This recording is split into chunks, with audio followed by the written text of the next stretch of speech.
पत्नी शरीर संबंध है और मन हमारे भगवत संबंध में बाधक है।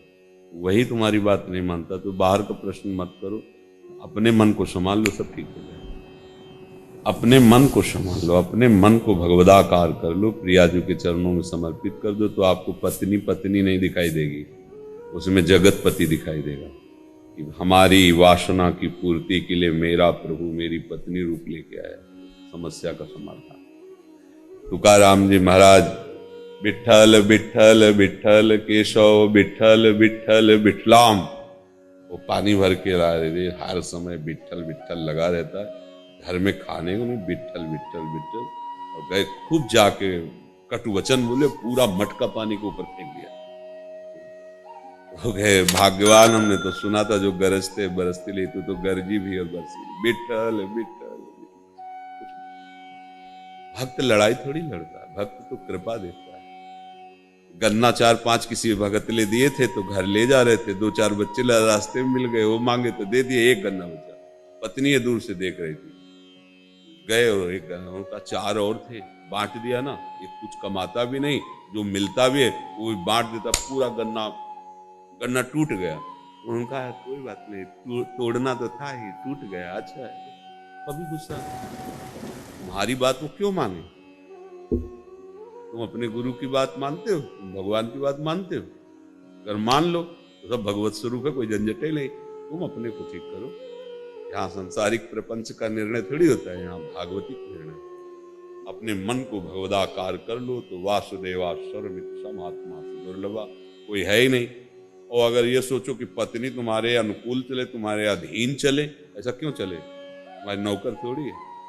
जैसे पुरुष शरीर में तुम उसके पति हो, ऐसे स्त्री शरीर की वही जीवात्मा भगवान का अंश है, अर्धांगिनी, उसकी भी कुछ मनोवृत्तियां, तुम्हारी भी मनोवृत्तियां। तुम अपनी मनोवृत्तियों को झुकाओ क्योंकि तुम सत्संगी हो। भगवत मार्ग के पथि को झुकाकर उसे प्रेम में अधीन करो। शासन करने का अधिकार थोड़ी।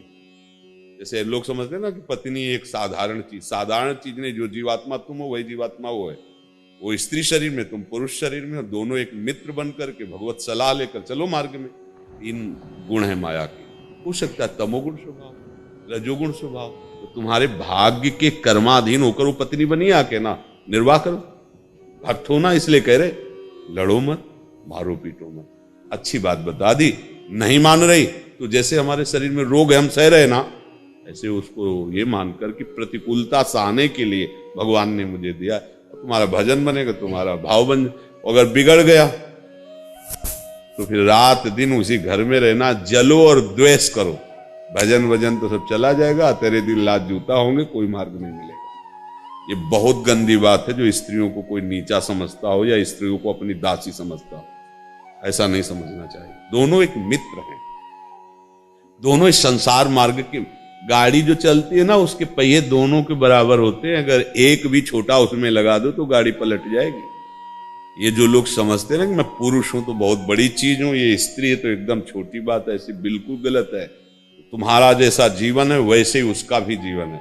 हाँ, एक मित्र यदि गलत मार्ग का अनुसरण करे तो हम समझा सकते हैं, हम उसको उपदेश कर सकते हैं, उससे हाथ जोड़ सकते हैं, थोड़ा शासन दिखा सकते हैं, पर हम ये नहीं है कि वो हमारी मतलब अनुकूल चले, हमारे अनुकूल, क्योंकि उसकी भी तो अनुकूलता है। किसी को भी अनुकूल करने के लिए, देखो तुकाराम जी की पत्नी इतना सब करती थी ना, और सबसे पहले भगवत साक्षात्कार जानते हो किसको हुआ? तुकाराम की पत्नी। सबसे पहले भगवत, तुकाराम से भी पहले उनको भगवत साक्षात्कार हुआ, क्योंकि वो उनकी पत्नी थी, एक महाभागवत की पत्नी थी। ये सब करती थी, पर एक बात थी, भोजन बिना उनको पवाई नहीं पाती थी, बस एक बात। तो कुछ भोजन लेकर के जा रही थी तो बड़ा कांटा को, पहले तो कहीं भी तुकाराम जी बैठकर भजन करते तो ढूंढती रहती थी। एक दिन काम थक गई ढूंढते ढूंढते, किधर जब मन आता चले जाते हो, मैं कैसे जानूं? तो उनका चौराहे में जाके कान लगाना, जिधर की भूमि से विठ्ठल विठ्ठल आवाज उधर चली आना, वहीं मैं बैठा मिलूंगा। कैसा नाम जापक महापुरुष है कि भूमि बोलती, जिधर से चरण गए ना वहां की भूमि बोलती है विठ्ठल विठ्ठल। तो उधर जा रही थी तो पहाड़ में बैठे हो भजन कर रहे थे, तो इतना बड़ा बमूल का कांटा, अब चला न जाए, बड़ा कष्ट। ठाकुर जी आगे पीताम्बर कहा कि अच्छा कांटा लग गया है, मैं कांटा निकाल देता हूं। इतना प्यार, अब कांटा कैसे निकले हाथ से, ठाकुर जी तो निकाल सकते थे, लेकिन महिमा दिखाने के लिए कि मेरे भक्त का थोड़ा भी कोई संबंध स्वीकार करके आदर करता है, तो मैं दांत से ठाकुर जी ने कांटा निकाला, दांत से, और अपने पीतांबर की पट्टी हल्के ऐसे।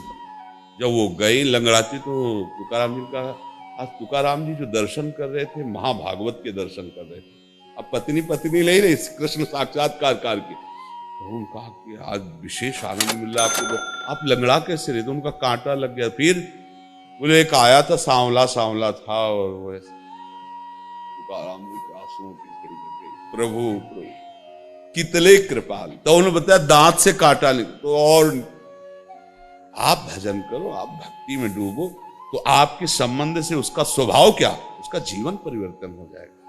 अब द्वेष नहीं करना अपने शरीर। मान लो हमारी किडनी फेल है, अब क्या करें? सह रहे ना, डायलिसिस अभी थोड़ी देर बाद जाएंगे, भोगना है ना।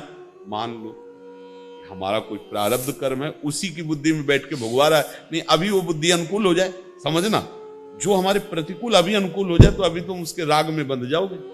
ठाकुर जी बड़े कृपालु, राग में ना बंधो, भजन में आगे बढ़ो और अपना भोग भोग लो जो तुम्हारे कर्मों का बसान। लड़ाई झगड़ा ये बिल्कुल सत्संगी को नहीं करना चाहिए। झगड़ा करना, चार लोग जाने कि तुम्हारा पत्नी में बैर भाव, ऐसा बिल्कुल नहीं करना चाहिए। तभी हमारे शिष्य हो, तभी हमारी धर्म मर्यादा का पालन कर सकते हो, समझ रहे ना।